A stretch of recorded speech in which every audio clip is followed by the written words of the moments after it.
Do your children struggle to use a ruler when they're drawing lines in books? Do you find that some of your children have really bad handwriting and so they're generally reluctant to write? And do you have some of the children where their books are just simply a bit of a mess? This may be because some of your children may not have the fine motor skills that they need in order to complete those activities. So I'm going to quickly speak to you today on how you can develop fine motor skills in your classroom in order to make sure that children are better at using pencils, at using rulers, and making sure that their book is well presented.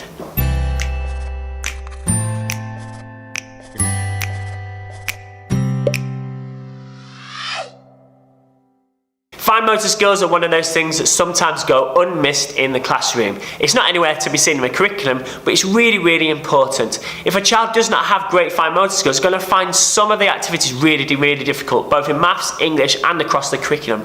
Holding a pencil, for example. How often do you find that children do not hold their pencil properly and they've never been challenged for it? Because no one's had time to actually teach them how to hold a pencil properly. In the same way, how often do you find children struggling to hold a ruler and a book and draw a straight line all at the same time?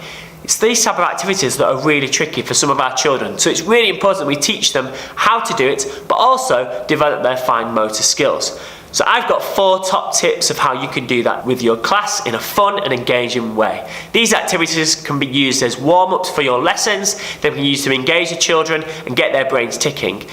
All of the children can take part, so no child feels singled out, and you can all have great fun together developing your fine motor skills.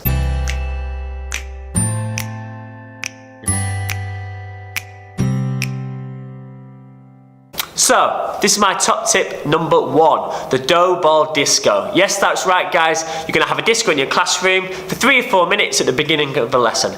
Put on a pop song, put on a popular song that children like, give every child a small piece of Play-Doh or dough, whatever it might be, and get them to do some dance moves with the dough. So it could be simple thumb presses, it could be slapping, rolling, doing all kinds of different actions with this dough. And what that is getting the children to do is use their fingers in lots of different ways. It's getting them to gain that muscle memory in their fingers so that they will be able to start to coordinate their fingers in a far better way. So try out the dough ball disco this week. Okay, one top tip for holding pencils is give the child some money. Yes, you can challenge them with a 10p or whatever coin you have. Get them to put it in the palm of their hand and hold it with their 2 smallest fingers. The left with their 3 main fingers. Give them a pencil and the child will naturally hold it in the correct way. This is great for children who have never been taught how to hold a pencil properly. Make sure they hold the coin and they can write with it. Eventually, over a few weeks, this type of grip will become a habit. Once that skill has become natural, they can keep the coin as a bit of an incentive, and you will find that your child is holding your pencil in a far better and more accurate way. Okay, activity number 3 is my personal favourite.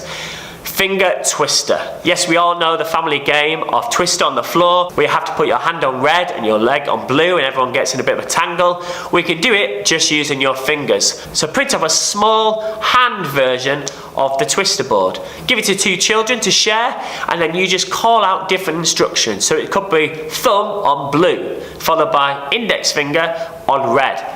Keep giving them those instructions, and those children will get in a tangle mesh using their fingers.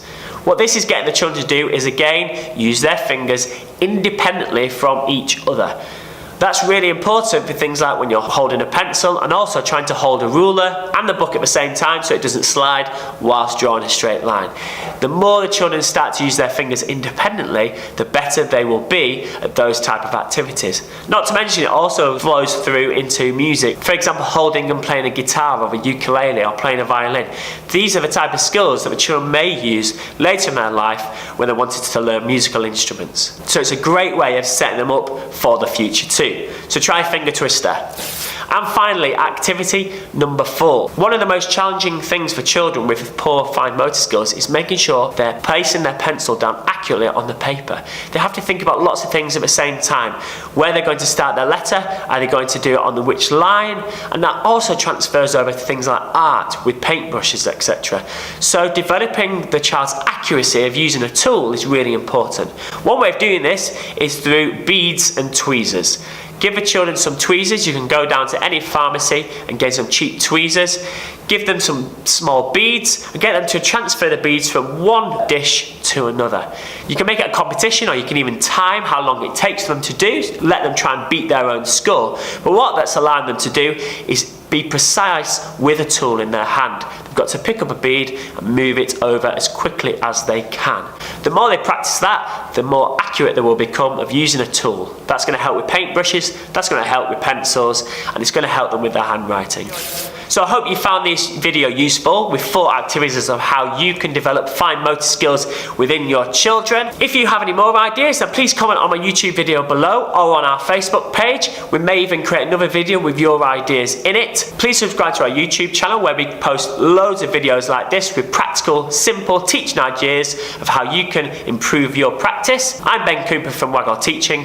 Have a really good day.